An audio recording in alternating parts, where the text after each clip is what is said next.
AR Rahman இசையமைச்சா எப்படி இருக்கும், அவர் ஒரு மெலடி போட்டால் எப்படி இருக்குமோ அதே ஸ்டைலில் பண்ணியிருக்காரு. அப்போ நீங்கள் படத்தை நிறைய செலவு பண்ணிட்டு திடீர்னு சம்மந்தம் இல்லாத ஒரு ரிலீஸ் டேட்டில் பண்ணீங்கன்னா உள்ளதும் போயிடும். இல்லை, இது எப்பவுமே வலியவர்கள் எளியவர்களை பார்த்துக்கிறதுங்கிறது நல்ல விஷயம் தானே. அது வந்து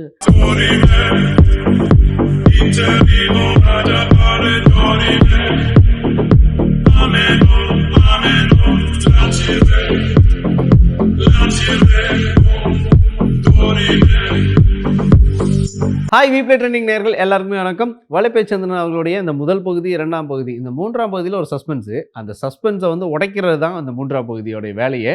ஆனால் அப்படி யாருக்கோ ஒருத்தர் காதலாம், அந்த காதல் யாரால் மலர்ந்தது, எப்படி மலரப்பட்டது அப்படின்றத இப்போ தெரிஞ்சுக்கலாம் வாங்க. சங்கர் அவர்களுடைய கேம் சேஞ்சர், இப்போ அதோடைய ப்ரொமோஷன்ஸ், சில சாங்ஸு, இதெல்லாம் வந்து இன்னைக்கு அது கொஞ்சம் வேற லெவலில் இருக்குது. கொஞ்சம் அது எப்படி சொல்றதுன்னா, ஒரு செகண்ட் அதை நிப்பாட்டி என்ன பாட்டுன்னு கேட்கலான்ற அளவுக்கு கொஞ்சம் இருக்கு. ஸோ இதை வந்து நல்லா இருக்கு பாட்டு. நான் கேட்டேன், தமன் இசை ரொம்ப நல்லா இருக்கு. ஆக்சுவலாக ஏஆர் ரஹ்மான் இசையமைச்சா எப்படி இருக்கும், அவர் ஒரு மெலடி போட்டால் எப்படி இருக்குமோ அதே ஸ்டைலில் பண்ணியிருக்காரு. சங்கருக்குன்னு ஒரு குவாலிட்டி இருக்குல்ல, அந்த குவாலிட்டி வந்து அந்த ப்ரெசன்டேஷன்லையும் இருக்குது, பாட்டுலையும் இருக்கு. அது உருவான விதத்திலையும் அந்த குவாலிட்டி இருக்கு.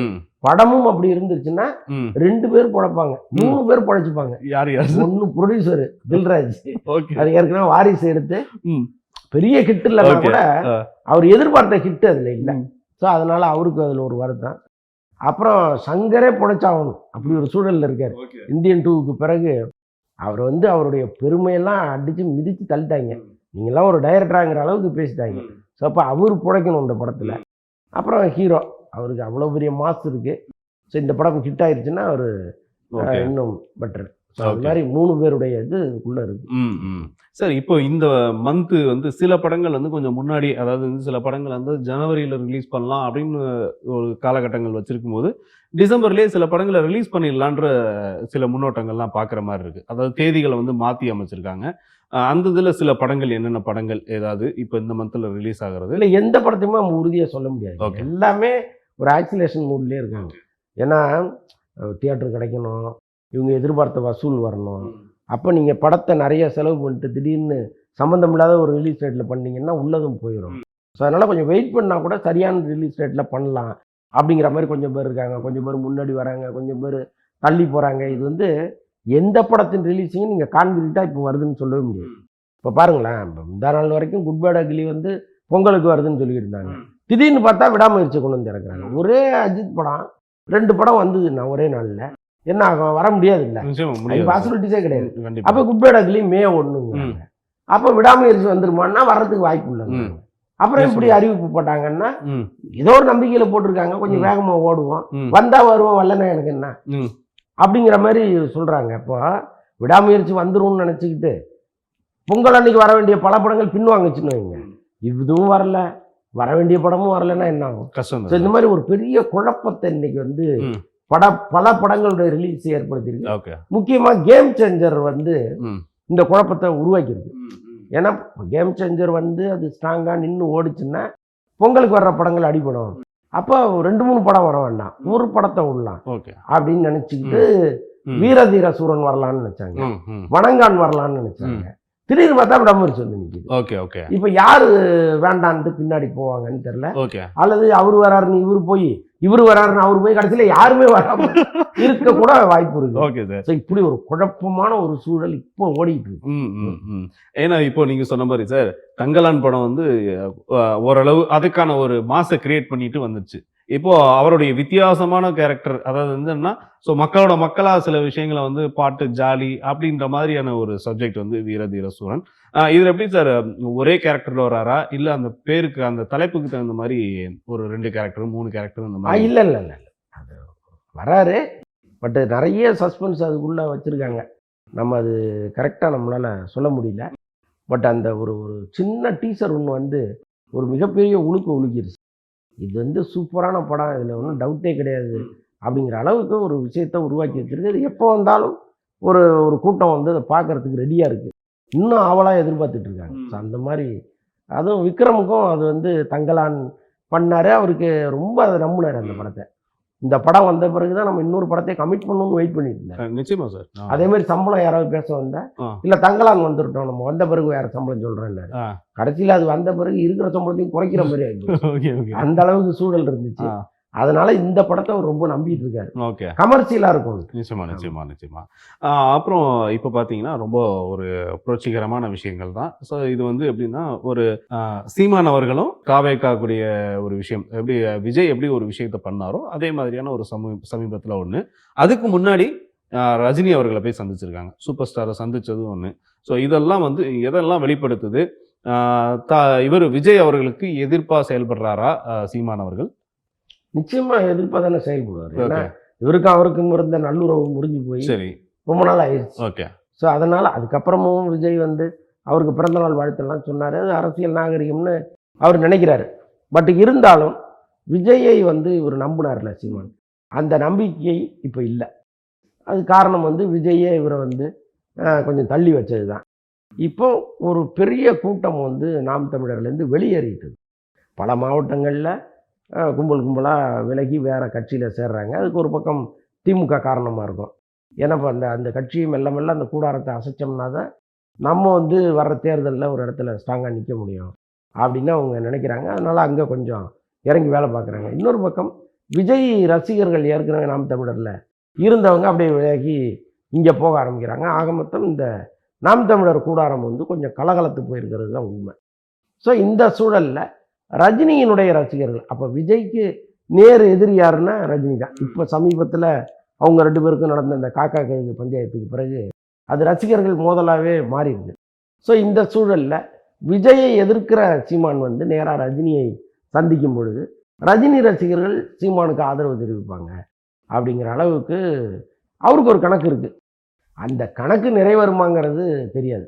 அதை ரஜினி ரசிகர்கள் எடுக்க வேண்டிய முடிவு. ஆனால் என்ன பண்ணுறாங்கன்னா ரஜினி குறித்து இவர் எப்போவோ பேசின பல காணொலிகளை திரும்ப தூக்கி போடுறாங்க. அதை கேட்குற ரஜினி ரசிகர் டென்ஷன் ஆகுறாங்க.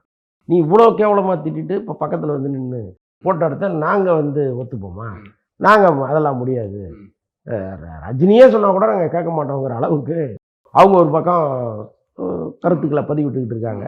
ஸோ இப்படிப்பட்ட சூழலில் இந்த சந்திப்பு எந்த வகையில் சீமானுக்கு பலனுள்ளதாக இருக்குங்கிறது தேர்தல் நேரத்தில் தான் நம்ம சொல்ல முடியும். ஆனால் இந்த சலசலப்பு எதையுமே மண்டையில் ஏற்றிக்காமல் விஜய் ஒரு பக்கம் அவர் வேலையை பார்த்துட்ருக்கார். அவர் தொண்டர்களை கட்சியில் சேர்க்கறது, அந்த எண்ணிக்கையை பலப்படுத்துவது, அப்புறம் அடுத்த சுற்றுப்பயணத்துக்கான வேலைகளை பார்க்குறது, அடுத்த மாநாட்டுக்கான ப்ரிப்பரேஷன், இது எல்லாமே ஒரு பக்கம் அவர் பண்ணிக்கிட்டு இருக்காரு. ஸோ அதனால் இந்த ரஜினி ரசிகர்கள் சீமானுக்கு எந்த அளவுக்கு உதவியாக இருப்பாங்கங்கிறது இப்போ நம்ம சொல்ல முடியும். அதாவது சினிமா அப்படின்றத விட சினிமாவை தாண்டி சில ரியல் ஹீரோஸ் இருப்பாங்க. அதாவது என்னென்னா நடிகர்களே, இவங்களுடைய சில முன்மாதிரியான செயல்கள் பார்த்தீங்கன்னா, எங்கே ஏதாவது ஒரு இடத்துக்கு போகும்பொழுது அந்த இடத்துல ஏதாவது ஒருத்தவங்க திடீர்னு அவங்களுக்கு மனசுக்கு ரொம்ப பாவமாக பட்டுச்சுன்னா டக்குன்னு அவங்களே வந்து காரை விட்டு இறங்கி போய் அவங்களுக்கு சின்ன சின்ன உதவிகள்லாம் செய்கிறது. ஸோ இந்த மாதிரியெல்லாம் சிலது நம்ம செய்தித்தாள்களில் அவங்களாம் நிறையா படிச்சிருக்கோம். இன்றைக்கி யூடியூப் இருக்கனால ஈஸியாக சில விஷயங்கள்லாம் அப்டேட் ஆகிக்குது சோஷியல் மீடியாவில். ஸோ இந்த மாதிரியெல்லாம் வந்து ஹெல்பிங் டெண்டன்சி உள்ளவங்க நிறைய இருக்காங்க. ஸோ இது வந்து அவங்களுடைய சினிமாவுக்குள்ளார நம்ம இருக்கோம், ஸோ தன்னைத்தானே வந்து வெளிக்கொணர்றதுக்கான ஒரு ஆவலா, இல்லை இது இயல்பாகவே அவங்க மனசுக்குள்ளே இருக்கக்கூடிய ஒரு உண்மையான மனிதநேயம்? யார் பண்ண ஈவன் வந்து மறைந்த மயில்சாமி அவர்கள் அவர் செஞ்சிருக்காரு. இதை யாருக்கிட்ட நடந்திருக்குன்னா ஆர்ஜே பாலாஜி 2 பேரும் காரில் பயணம் பண்ணும்போது நடந்த ஒரு செயல். அது வந்து அவருக்கு உந்து சக்தியாக இருந்தது. அதாவது நானும் இது மாதிரி தான் வெளியில் போகும்போது கண்டிப்பாக பாக்கெட்டில் பணம் வச்சுக்கணும், அந்த நேரத்தில் பார்க்கும்போது கொடுக்கணும்னு சொல்லி ஒரு முன்னுதாரணமாக இருந்திருக்காரு இல்லையா? இதை பற்றி கொஞ்சம் சொல்லுங்கள். இல்லை, இது எப்பவுமே வலியவர்கள் எளியவர்களை பார்த்துக்கிறதுங்கிறது நல்ல விஷயம் தானே. அது வந்து பரஸ்பரம் அப்படி இருந்தால் தான் வந்து இங்கே மனிதம் தடைக்கும் அது இதுன்னு பல பேர் பேசுவாங்க. பட் என்ன இருந்தாலும் கண்ணுக்கு எதுக்க ஒருத்தன் பட்டினியாக கிடக்கும் பொழுது அதை கடந்து போவதுங்கிறது வந்து சரியில்லைல்ல. யார் வேணாலும் இறங்கி செய்யலாம், நடிகர்கள் மட்டும்தான் கிடையாது. எல்லாருமே இன்றைக்கி பல யூடியூபர்ஸ் வந்து நம்ம பார்க்குறோம், அவங்க வந்து இந்த மாதிரி கஷ்டப்படுறவங்கள தேடி போய் பணம் கொடுக்கறது, அவங்களுக்கு ஏதாவது ஒரு தொழில் செய்ய உதவி செய்கிறது, இது எல்லாமே நம்ம பார்க்குறோம். இப்போ அந்த இன்ஸ்டாவில் இந்த மாதிரி பிரபலமானவர்கள் நிறைய பேர் இருக்காங்க. நீங்கள் நடிகர்களை சொல்கிறீங்க, ஆனால் இன்ஸ்டாவில் ஒன்று வியூஸ் வரணுங்கிறதுக்காக செய்யலாம், அல்லது வந்து சப்ஸ்கிரைபரை ஏற்றணுங்கிறதுக்காக செய்யலாம், அல்லது உள்ளபடியே மனம் நிறைந்து செய்யலாம், அது நமக்கு தெரியாது. ஆனால் இது ஒரு வேலையாக செய்கிற கூட்டம் ஒன்று இன்ஸ்டாவில் பெரிய அளவில் இருக்குது. அவங்களுக்கான ஃபாலோவர்ஸ், அவங்களுக்கான ரசிகர்களே இன்னைக்கு உருவாக்கிட்டாங்க. இப்போ சில காலேஜஸ்க்கு வர்ற பசங்கள்லாம் பார்க்கும்போது எல்லா பசங்களும் ஏதோ எம்ஜிஆர் இந்த காலேஜுக்கு வந்தால் எப்படி இருக்குமோ, அல்லது வந்து ஒரு விஜய் வந்தா, அஜித் வந்தா எப்படி கொண்டாடுவாங்களோ அப்படி கொண்டாடுறாங்க. அந்த பையனை நான் பார்த்ததே கிடையாது. அது மாதிரி நிறைய பேர், யார்ரா இவன் இவ்வளோ பெரிய எழுச்சியாக இருக்க காலேஜில்னா, அப்போ தேடி போய் அந்த பையன் யார் என்னன்னு போய் உள்ளே போய் பார்த்தீங்கன்னா, இந்த மாதிரி சின்ன சின்ன தான தர்மங்கள் பண்ணியே வந்து ரொம்ப ஃபேமஸ் ஆகிருக்காங்க. ஒரு பக்கம் புகழ்ச்சிக்காக இதெல்லாம் செய்கிறாங்கன்னே வச்சுக்கோங்க, யாரோ ஒருத்தர் பலன் அடைகிறாருல்ல இல்லையா? ஸோ அந்த வகையில் நம்ம இதெல்லாம் வந்து நிச்சயமாக என்கரேஜ் பண்ணி தான் ஆகணும். இப்போ இந்த ஆர்ஜே பாலாஜி சொன்ன விஷயத்த நீங்கள் சொல்கிறாங்க, மயில்சாமிகிட்டேருந்து ஒன்று ஒரு கற்றுருக்காரு. உள்ளபடியே மயில்சாமி வந்து ரொம்ப பிரமிக்க வைக்கிற ஒரு மனுஷன். இப்போ நீங்கள் நல்லா பார்த்தீங்கன்னா, சாலிகிராமம் பகுதியில் மழை வெள்ளம் வரும்பொழுது இவரே வந்து ஒரு போட் எடுத்துக்கிட்டு சமைச்சு அண்டால் வச்சுட்டு பாக்கெட்டாக வீடு வீடாக கொடுத்துட்டு வருவார் அவர். அதே மயில்சாமி அந்த சாலிகிராமம் பகுதியில் கவுன்சிலர் அழைக்கும்போது ஒரு பையன் ஓட்டு போடல.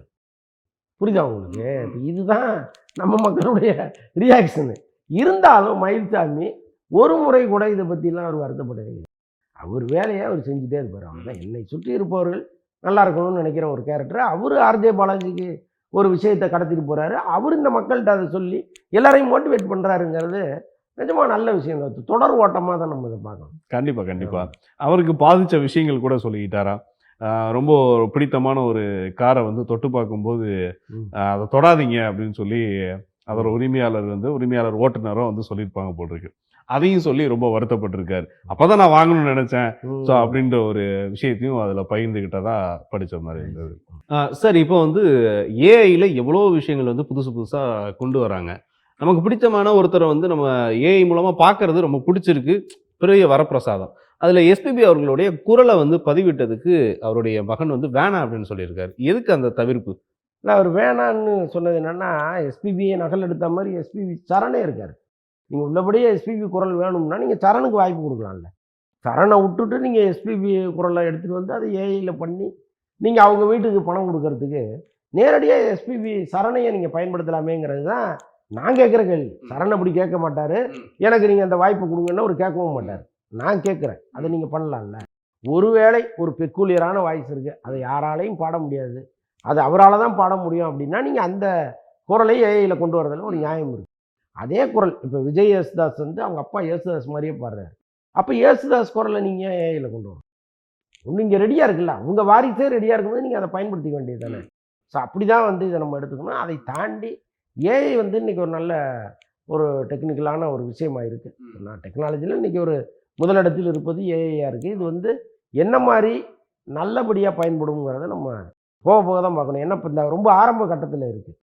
இன்றைக்கி ஏஐயில் ஒரு விஷயத்தை பண்ணுறாங்க, அது முழுசாக நடக்குதுன்னா இல்லை, ஒரு 100% அதில் வந்து ஒரு நிறைவு இருக்கான்னா இல்லை, அதுலேயும் நிறைய குறைகள் இருக்குது. அது பர்ஃபெக்டாக பொருந்துகிற அளவுக்கு ஒரு ஏஐ வர்ற காலத்தில் வேணுன்னா இதை எல்லாரும் வரவேற்பதற்கான வாய்ப்புகள் இருக்குது. பட் இன்றைக்கி சரண் சொன்னது வேறு. பொதுவாக ஏஐ பார்க்கும்போது அது இன்னும் வளர்கிற இடத்துல தான் இருக்குது. இன்னும் வளர்ந்த பிறகு தான் நம்ம அதை பற்றி பார்க்கணும். Okay sir, okay.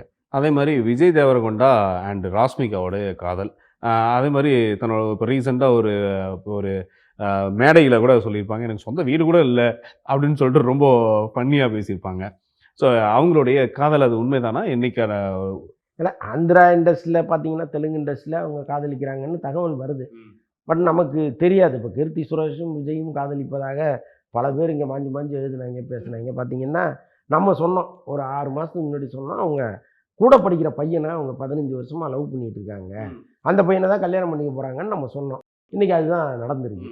ஸோ அப்போது ஒரு 2 பேர் பழகுறாங்க, 2 பேர் பேசுகிறாங்க, சுற்றுறாங்கங்கிறதுனாலே அது காதல்ங்கிற இடத்துக்கு நம்ம வந்துட முடியாது. அப்படி தான் இவங்க லவ்வையும் நம்ம பார்க்க வேண்டியதாக இருக்குது. இவங்க கல்யாணம் பண்ணும்போது வேணுன்னா அது நம்ம ஒத்துக்கலாமே தவிர அதுக்கு முன்னாடி வர்ற எல்லாமே நம்ம கிசுவாக தான் பார்க்க வேண்டியது. ஓகே. சினிமாவுக்கு இந்த கிசுக்கெல்லாம் தேவை இல்லையா? ஓகே சார், ரொம்ப சிறப்பான விஷயங்கள், நிறைய தகவல்கள் கிடைச்சது. ஸோ அடுத்த ஒரு நிகழ்வில் இன்னும் நிறைய கேள்விகள் உங்களுக்கு வச்சிருக்கேன். நன்றி, ரொம்ப நன்றி சார். இந்த முதல் பகுதி, 2ஆம் பகுதி, 3ஆம் பகுதியில் என்னென்ன சஸ்பென்ஸ் அப்படின்றத தெரிஞ்சுக்கிட்டீங்க. இன்னும் அடுத்த நிகழ்ச்சியில் என்ன சுவாரஸ்யமான தகவல் அப்படின்றத தெரிஞ்சுக்கலாம். அதுவரை உங்களிடமிருந்து விடைபெற போவது உங்களுடைய அன்பு தொகுப்பாளர் நைசன். சட்டா பாய்.